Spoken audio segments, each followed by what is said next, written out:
یہ سجنان سے جا رہے تھے، سواری کے اوپر 7 رفاع بھی تھی اور 7 اصحاب بھی تھے. چلتے چلتے سواری سے اوپر ہی ہوئی، اترنے کے بعد زمین پہ سجدہ ریز ہو گئے. صحابہ نے پوچھا کہ یہ آپ نے کیا کیا؟ خلاف توقع سی بات کہنے لگے نہیں تم نہیں یہ جانتے. کہنے لگے یہ وہ وادی ہے کہ جس میں عمر بچپن میں اونٹ چرایا کرتا تھا.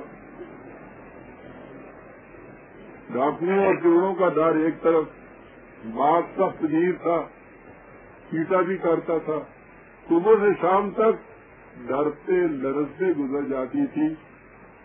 آج اس وادی سے جو میں گزرا ہوں تو عمر اور اس کے خدا کے درمیان کوئی شخصیت نہیں کہ جس کا ڈر مجھے ستا رہا ہو. یہ احساس اتنا ابھرا کہ میں بے ساختہ سجدے میں گر گیا.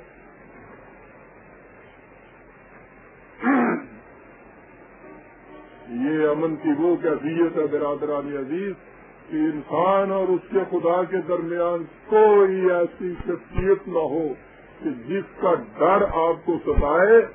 یہ کیفیت اگر پیدا ہونے والی وہ مملکت ہو.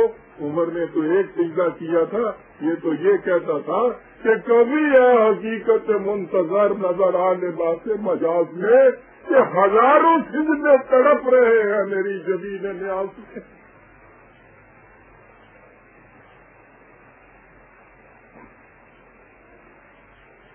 اس مملکت، اس قسم کی مملکت کے تو ذرہ ذرہ کے اوپر پیشانی رکھنے کو جی چاہے گا.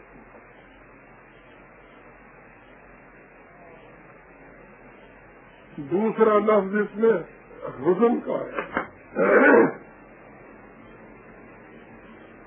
کہ وہاں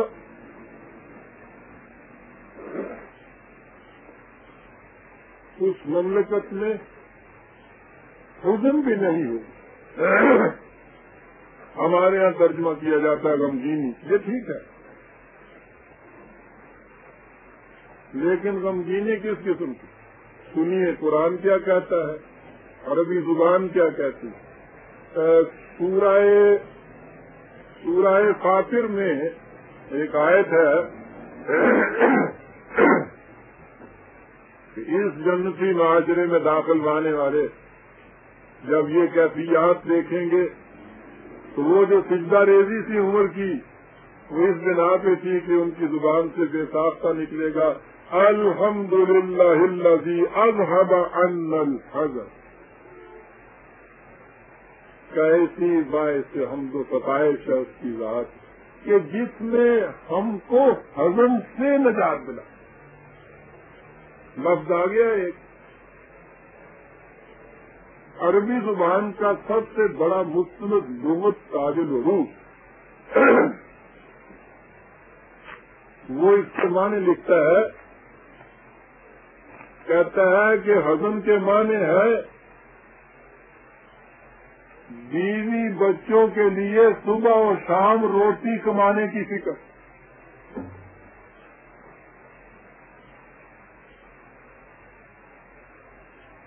قرآن کی آیت ہے، عربی زبان کا لفظ ہے، عربی لغت اس کے یہ معنی دے رہی ہے اور اس کی تفسیر قرآن نے خود کر. یہاں کہنے کے بعد یہ کہا کہ وہ کہیں گے الذی احلنا دار المقامۃ من فضلہ، وہ خدا جس کا نظام ہمیں ایک ایسے مقام میں لیا ہے اپنے فضل و کرم سے. کیا مقام ہے برادران عزیز؟ سنیے، لا یمسنا فیہا نصب ولا یمسنا فیہا لغوب. ایسا معاشرہ کہ جس میں نہ تو کوئی دیگر پاس جسمانی مشقتیں ہیں اور نہ اس قسم کے احساسات کے انسان کی روح کو فنا کر کے رکھ دیں. ان دونوں سے ہمیں اس نے نجات دلا دی اس معاشرے کے اندر. لا خوف علیہم ولا هم یحزنون. عزیزان مان، قرآن کی تو ابتدا ہی الحمدللہ رب العالمین سے ہوئی. خدا واجب حمد و ستائش ہے. کیوں واجب حمد و ستائش ہے؟ اس لیے کہ وہ تمام نوع انسانی کی نشو و نما کی ذمہ داری لیتا ہے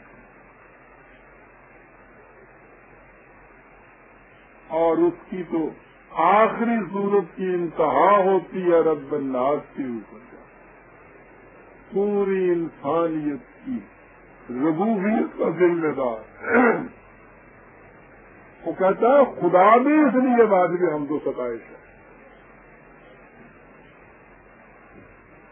اس لیے خدا کے نام کے اوپر اگر کوئی مملکت قائم ہوتی ہے تو وہ اس وقت تک حامل حمد و ستائش ہے کہ جب وہ خدا کی رب العالمین کے فریضے کو ادا کرتی ہے. قرآن نے بتایا ہے کہ ایک مملکت یہ ہوگی اور ایک مملکت وہ ہوتی ہے کہ اس میں کیفیت یہ ہوتی ہے ان لوگوں کی یحبون ان یحمدوا بما لم یفعلوا. یحمدوا کا وہی لفظ ہے جو الحمد وہاں آیا ہے. ایک حمدیت تو وہ ہوتی ہے جو ربوبیت کی ذمہ داری پوری کرنے میں ملتی ہے. ایک یہ ہوتے ہیں جو چاہتے ہیں کہ ہماری تعریف کی جائے ان کاموں کی وجہ سے جو ہم کرتے نہیں ہیں.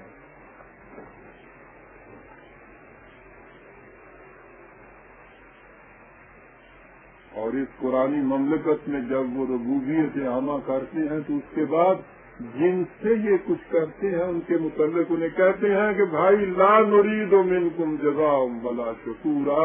ہم تم سے اس کے بدلے میں کوئی بدلہ معاوضہ تو ایک طرف رہا ہم شکریہ کے بھی متمنی نہیں ہیں.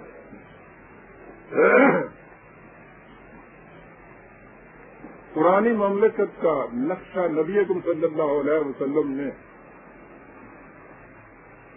دو فکروں میں دیا ہے. بات دوسری طرف چلی جائے گی. ہمارے ہاں امام مہدی کا تصور بھی کچھ عقیداتی نقطہ آفرینیوں میں جا کے کہیں کھو گیا ورنہ بات یہ کچھ ایسی مشکل سمجھنے کی نہیں تھی. وہ لیڈر امام لیڈر کو کہتے ہیں ہدایت یافتہ. آپ نے فرمایا کہ وہ دنیا کو عدل سے بھر دے گا.